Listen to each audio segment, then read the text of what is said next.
मुजफ्फरपुर जिले के सूचना एवं जनसंपर्क विभाग के द्वारा शुक्रवार को उद्योग विभाग के महाप्रबंधक अभिलाषा कुमारी का फेसबुक लाइव किया गया। अपने फेसबुक लाइव में अभिलाषा कुमारी ने विश्वकर्मा योजना की जानकारी दिया। विदित हो कि बिहार सरकार के निर्देशानुसार प्रत्येक जिले को महीने में एक बार कम से कम एक अधिकारी का फेसबुक लाइव करना है। इसी के तहत आज मुजफ्फरपुर जिला जनसंपर्क विभाग के द्वारा उद्योग विभाग के महाप्रबंधक का फेसबुक लाइव किया गया। DIC उद्योग विभाग मुजफ्फरपुर से आज विभाग के द्वारा जो बहुत सारी स्कीम चलाई जा रही है उसके बारे में, तो सबसे पहले हम लोग PM विश्वकर्मा योजना के बारे में बात करेंगे, जो कि सेंट्रल गवर्नमेंट की स्कीम है और अभी बिहार में इसमें बहुत ज्यादा एम्फेसिस दिया जा रहा है। तो पहले जानते हैं कि PM विश्वकर्मा योजना होता क्या है।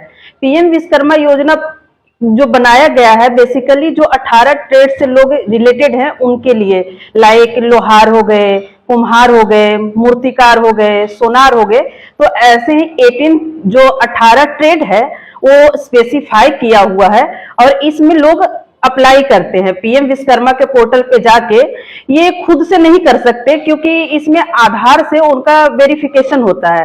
तो जो लोग बेनिफिशियरी अप्लाई करना चाहते हैं इस योजना में, तो उनको कॉमन सर्विस सेंटर के पास जाना होगा, जहां पे वो अपना आधार लिंक्ड वाला नंबर देंगे और अपना बायोमेट्रिक करवाएंगे, फिर वो अपने आप को रजिस्टर करवा पाएंगे। जब वो रजिस्टर होता है तो वो स्टेज लेवल 1 पे जाता है वेरिफिकेशन के लिए, क्योंकि इस योजना में 3 लेवल का वेरिफिकेशन का स्टेज बनाया हुआ है। जो सबसे फर्स्ट स्टेज है उसमें मुखिया जी या फिर जो अर्बन लोकल बॉडी होता है उसमें एग्जीक्यूटिव ऑफिसर इसको स्टेज 1 का वेरिफिकेशन करते हैं। जब वो स्टेज 1 में वेरीफाई हो जाता है तो स्टेज 2 के लिए आता है और स्टेज 2 में हम लोग डिस्ट्रिक्ट लेवल पे एक कमेटी बनी हुई है जिसका चेयरमैन DM सर है, उनके अध्यक्षता में होता है और इसको फिर सेकेंड लेवल पे हम लोग वेरीफाई करने जाते हैं और जब अगर वो सही पाया जाता है, योग्य पाया जाता है, तो सेकेंड लेवल पे उनका योग्यता सही करते हुए थर्ड लेवल पे भेज दिया जाता है।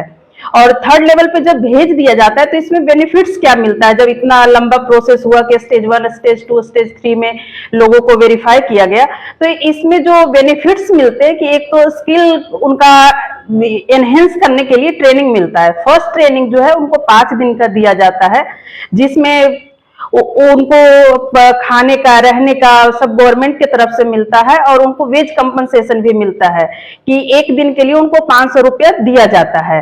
ये तो बेनिफिट्स हुए। जब ये ट्रेनिंग कंप्लीट हो जाता है तो उनको एक हमारे तरफ से विश्वकर्मा सर्टिफिकेट दिया जाता है। अगर वो फिर से अपना हायर लेवल का ट्रेनिंग करना चाहते हैं तो उनके लिए एक और 15 से 20 दिन का ट्रेनिंग है, उसमें अपने आप को एनरोल कर सकते हैं। और जब ये ट्रेनिंग कंप्लीट हो जाता है, ये उनका मतलब अपना डिसीजन है कि वो हायर लेवल का ट्रेनिंग करना चाहते हैं या नहीं करना चाहते हैं। जब ये ट्रेनिंग कर लेते हैं, सर्टिफिकेट मिल जाता है, तो उनको हमारे मतलब एलिजिबल हो जाते हैं। जो PM विश्वकर्मा के तरफ से एक फर्स्ट जो इंस्टॉलमेंट मिलता है उनमें उसमें 1 लाख रुपया उनको दिया जाता है। जब 1 लाख रुपया उनको दिया जाता है तो उनको 18 किस्तों में वापस करना होता है और जब उसको सही से वो लोग यूटिलाइजेशन करके अपना कारोबार करते हैं और उसको सही से बैंक में वापस कर देते हैं तो फिर से उनको 2 लाख के लिए वो एलिजिबल हो जाते हैं। अगर वो चाहते हैं तो 2 लाख का फिर से वो लोन ले सकते हैं। ये जो लोन है बिल्कुल ही मतलब रियायती दरों पे मिलता है कि 5% पे उनको मिलता है। तो ये PM विश्वकर्मा योजना हो गया। तो इसमें जो सबसे बड़ी समस्या आ रही है इम्प्लीमेंटेशन में वो ये है कि मुखिया जी जो है वो ऑन बोर्ड नहीं हो पा रहे हैं, क्योंकि उनको इतना ज्यादा स्कीम के बारे में जानकारी नहीं है। तो मुखिया जी को क्या करना है कि PM विश्वकर्मा योजना के पोर्टल पे जाके उनको आसपास के जो कॉमन सर्विस सेंटर है वहां पे जाएंगे, अपना जो आधार से लिंक्ड नंबर है उसको वेरीफाई करवाएंगे और कॉमन सर्विस सेंटर वाला उनको उस पे एनरोल कर देगा मुखिया जी का, मतलब कि जो ग्राम पंचायत है वो एनरोल हो गया। जब वो एनरोल हो जाते हैं मुखिया जी तो एलिजिबल हो जाते हैं स्टेज 1 वेरिफिकेशन करने के लिए। तो अब सबसे पहले जानते हैं कि इसका एलिजिबिलिटी क्या है, कि कौन लोग एलिजिबल है PM विश्वकर्मा योजना के लिए। तो PM विश्वकर्मा योजना के लिए सबसे जो फर्स्ट एलिजिबिलिटी है कि आपका एज जो है 18 साल से ज्यादा होना चाहिए, आप बिहार के निवासी होना चाहिए, आप 18 ट्रेड में से किसी से भी आप ताल्लुक रखते हैं जिससे कि आपको कुछ उसके बारे में जानकारी है। तो ये और आपने कभी भी मतलब ऐसे नहीं हो कि PM स्वनिधि वगैरह का लाभ लिया हो। अगर आपने लिया है तो क्योंकि ये पैरेलली जब हमारे पास आता है वेरिफिकेशन के लिए तो सेम टाइम पे वो बैंकर्स के पास भी जाता है। अगर आप डिफॉल्टर हैं या फिर पीएम स्वनिधि वगैरह का ले रखे हैं लोग तो फिर आप एलिजिबल नहीं रह जाते हैं। ये हमारा पीएम विश्वकर्मा योजना हुआ। अब हम आपको बताना चाहेंगे हमारे उद्योग विभाग का एक और स्कीम जो आज ही उसका रैंडमाइजेशन से सिलेक्शन हो रहा है, वो है मुख्यमंत्री लघु उद्यमी योजना। तो मुख्यमंत्री लघु उद्यमी योजना लागू करने का जो मेन पर्पस है कि हमारे बिहार में कास्ट सेंसस हुआ था, तो उसमें गवर्नमेंट को पता चला कि 94 लाख जो पीपल है बिहार में वो काफी ही गरीब हैं। तो बेसिकली इसीलिए बिहार लघु उद्यमी योजना लाया गया है। इसमें क्या है कि इसमें 2 लाख रुपया दिया जाता है, वो 3 इंस्टॉलमेंट में दिया जाएगा। पहले 50,000, फिर 50,000 और 1 लाख, 3 इंस्टॉलमेंट में उनको पैसे मिलेंगे, जिसमें कि उनको छोटे छोटे उद्योग करना होगा। जैसे कि सत्तू का कर सकते हैं, तेल का कर सकते हैं, पापड़ बनाने का कर सकते हैं, अचार बनाने का कर सकते हैं। ये लघु उद्यमी योजना हो गया। तो इसमें क्या है कि जो बेसिक क्राइटेरिया, एक तो आप बिहार के निवासी होना चाहिए, ऊपर से इसमें है कि आप जो हैं आप बिहार के निवासी हैं और आपका जो इनकम है वो काफी कम होना चाहिए। इन द सेंस इसमें जो क्राइटेरिया है कि आपका 6,000 से कम इनकम होना चाहिए तो आप एलिजिबल होते हो। वो सीओ से सर्टिफाई करके आपको अपलोड करना होता है। तो ये जो इस फाइनेंशियल ईयर का था वो तो हमारे मुजफ्फरपुर से ऑलमोस्ट 9,600 लोगों ने अप्लाई किया है, जिसका कि आज सिलेक्शन पटना में हुआ है और हमारे पास लिस्ट आ जाएगा, फिर उन लोगों से कनेक्ट किया जाएगा। इसमें सबसे बढ़िया बात यह है कि जो 2 लाख गवर्नमेंट देगी ये वापस नहीं करना है आपको, ये आपको दे दिया जाएगा। आपको रोजगार करना है और आगे बढ़ना है। आपको मतलब कि क्या है कि बिहार जो है ये वर्कर्स के लिए मतलब हम लोग एक्सपोर्ट करने के लिए जाने जाते हैं। ये सारे स्कीम्स इसलिए लाया जा रहा है कि बिहार में लोग खुद से रोजगार कर पाए और हम लोग किसी और को एम्प्लॉयमेंट दे पाए। तो ये है हमारा बिहार लघु उद्यमी योजना। अब हम लोग तीसरे स्कीम के बारे में बात करेंगे जो है मुख्यमंत्री उद्यमी योजना। मुख्यमंत्री उद्यमी योजना बेसिकली 4-5 टाइप का है कि जैसे युवा मुख्यमंत्री उद्यमी योजना, SC/ST उद्यमी योजना, EBC उद्यमी योजना, माइनॉरिटी मुख्यमंत्री उद्यमी योजना, महिला मुख्यमंत्री उद्यमी योजना। तो इसमें क्या है कि 10 लाख रुपए मिलते हैं।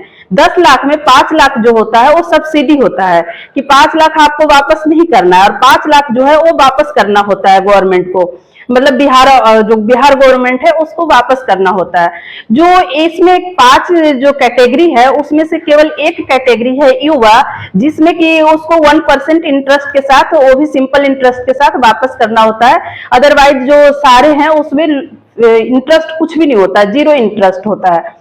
तो इसमें भी मतलब कि इसी टाइप का है कि आपका सत्तू बेसन के लिए दिया जाता है, कूलर मैन्युफैक्चरिंग के लिए दिया जाता है, आपको कुछ रिपेयरिंग के लिए दिया जाता है। मतलब बेसिकली मैन्युफैक्चरिंग पे हमारा एम्फेसिस होता है। तो ये हमारा हो गया मुख्यमंत्री उद्यमी योजना। अब हम लोग बात करेंगे 2 स्कीम्स है जो सेंट्रल गवर्नमेंट का है, जो हम लोग उद्योग विभाग के तरफ से चलाते हैं। एक है PMEGP और दूसरा है PMFME। तो पहले हम लोग PMEGP के बारे में बात करेंगे। इसका नाम है prime minister employment generation program. ये बेसिकली इसलिए बनाया गया है कि पूरे भारत में एम्प्लॉयमेंट जनरेट, नाम जैसा है उसी हिसाब से, कि बहुत सारा एम्प्लॉयमेंट जनरेशन हो यहाँ पे। तो इस स्कीम में क्या है कि आप 2 सेक्टर से इसमें डिवाइडेड है कि ये सर्विस सेक्टर है और ये जो है हमारा मैन्युफैक्चरिंग सेक्टर है। तो मैन्युफैक्चरिंग पे जैसे कि ज्यादा एम्फेसिस होता है क्योंकि इसमें एम्प्लॉयमेंट ज्यादा जनरेट होता है।